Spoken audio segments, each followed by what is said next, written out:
Welcome to the Magnify Your Miracles podcast. Get ready to be inspired, uplifted, and connected to the miraculous energy of unconditional love that I call Mother Mary. If you're a highly sensitive, highly creative entrepreneur or light worker, and you want to magnify your impact and your intuition, you are in the right place. I'm your host, Reverend Frances Faden, interfaith minister, intuitive coach, and author of Meditation is Friendship with God. I can't wait to share miraculous stories, books, meditations, messages, and interviews with other miraculous light workers just like you. Are you ready to magnify your miracles? What are we waiting for? Let's get started. Hello, my miraculous friend, and welcome to another episode of the Magnify Your Miracles podcast. This is Reverend Frances Faden, and I am so grateful that we get to spend this time together helping you magnify your miracles. I love sharing books that help you magnify your miracles and all kinds of resources. But I wanted to share with you a book that, of course, it's going to help you magnify your miracles, but it's going to do even more than that. It's going to give you the thing that we're all looking for, which is inner peace.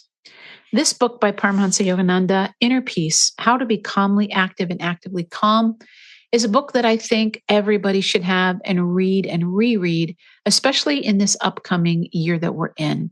I think there are going to be a lot of changes and a lot of things shifting in this year. And, that can make us feel a little bit anxious or a little bit worried or a little bit nervous. And it doesn't need to. It doesn't need to at all. And especially if you're like me, you're a person that has a lot of things going on and you're very, very active. And maybe you have an overactive mind, which I definitely do, being a Gemini.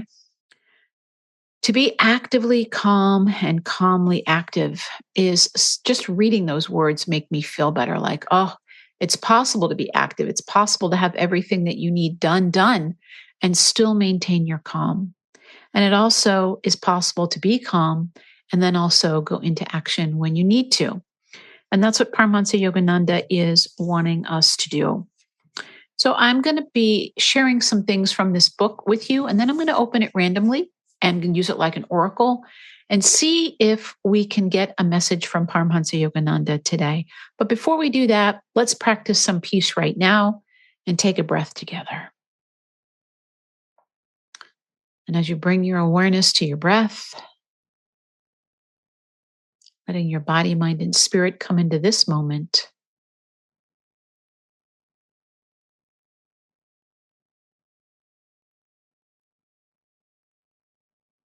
and touching the hem of the garment of peace and feeling that tiny little shift in your energy, blessing you in a really, really remarkable way.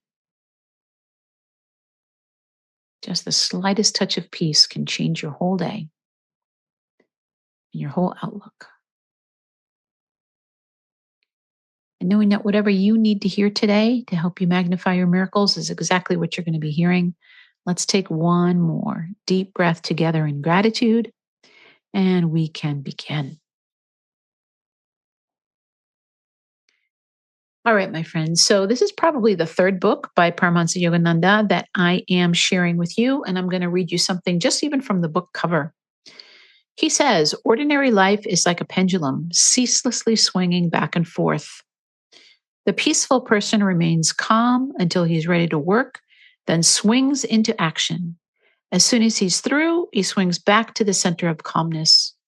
You should always be calm, like the pendulum that is still, but ready to swing into steady action whenever necessary. Peace is not something we can buy. It is something we must learn to find within ourselves. And in today's high-pressure world, the need for inner peace has never been greater. This wise and soothing guide demonstrates how we can be actively calm by creating peace through meditation, and calmly active, centered in the stillness and joy of our own essential nature, while living a dynamic, fulfilling, and spiritually balanced life. So some of the chapters in this little book are The Science of Being Actively Calm, The Art of Relaxation, How to Be Calmly Active, and How to Have Peace in Your Daily Life. I am going to open this to something that I found yesterday, and then we'll open it up randomly for you. So this is page 59, and he talks about the value of a spiritual Sabbath, or the spiritual value of the Sabbath. 6 full days and nights of machine-like existence and part of one day, Sunday, for the cultivation of one's inner self is not a balanced way of life. The week should be allotted to work, amusement, and spiritual culture. 5 days for money making, 1 day for rest and amusement, and at least 1 day for introspection and inner realization. Remember the Sabbath day to keep it holy. Out of a week of 7 days, how few people devote even one to God.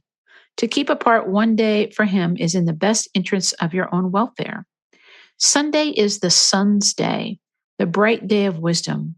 Many never use it to think of God, though to do so is the highest wisdom. If on that day you could just be alone and quiet for a little time, enjoying that stillness, you would see how much better you feel. Observe the Sabbath in this way. It will be a salve to your lacerations of the preceding 6 days. Everyone needs 1 day a week in the spiritual hospital to heal his mental wounds. Don't observe the Sabbath as a forced duty. Enjoy it. When it becomes for you a day of peace and joy and contentment, you will look forward to it. And you may be surprised at what seclusion with God will do for your mind, body, and soul. And then on the bottom of page 60, he goes on, India's sages counsel not only a regular day for seclusion, but stress the need for quiet meditation during 4 specific periods every day. In the early morning before you get up or see anyone, remain calm, feeling peace. At noon, be quiet for a while before taking lunch and before your evening meal. Have another time for peace. Before going to bed, go into that silence again. Those who faithfully observe silence in seclusion during these 4 times of the day cannot but feel in tune with God.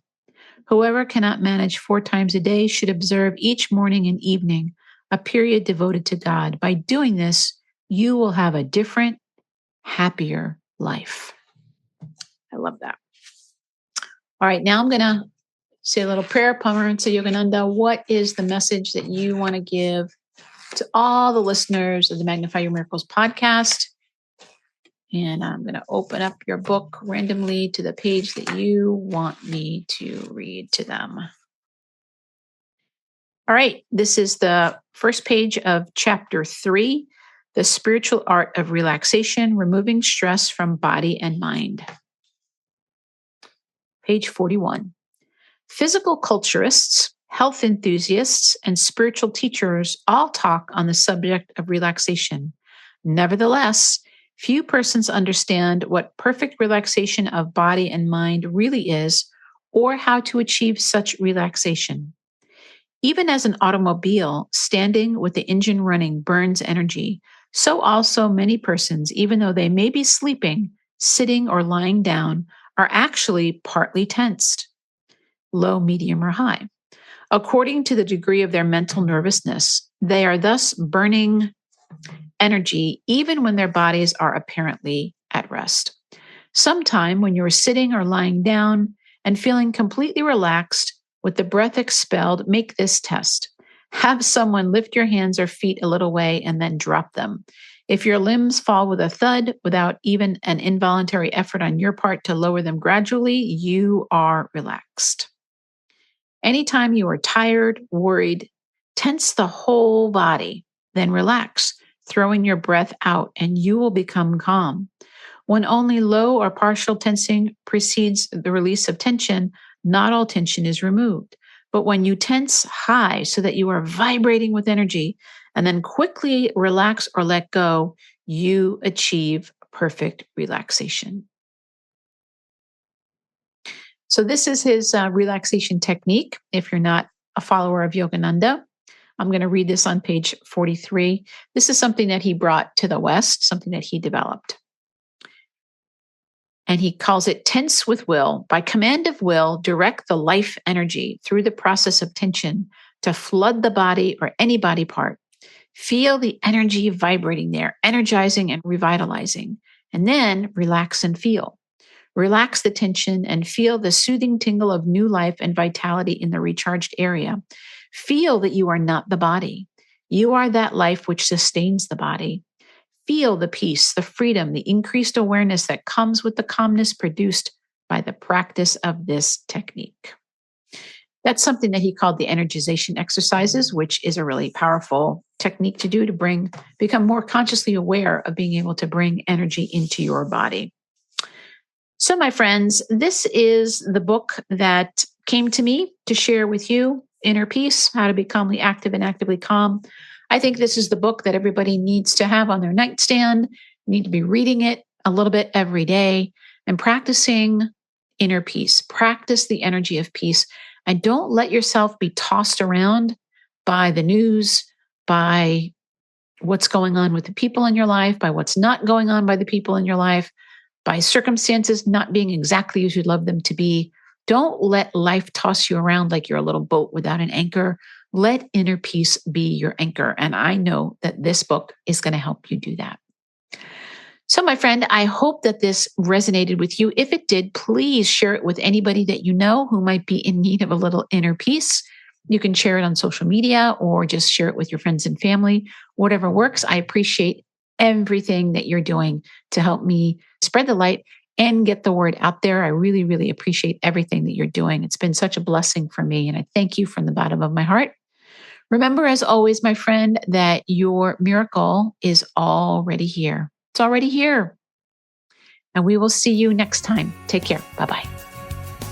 Thank you for listening to the Magnify Your Miracles podcast. I'm so grateful to be able to spend this time with you.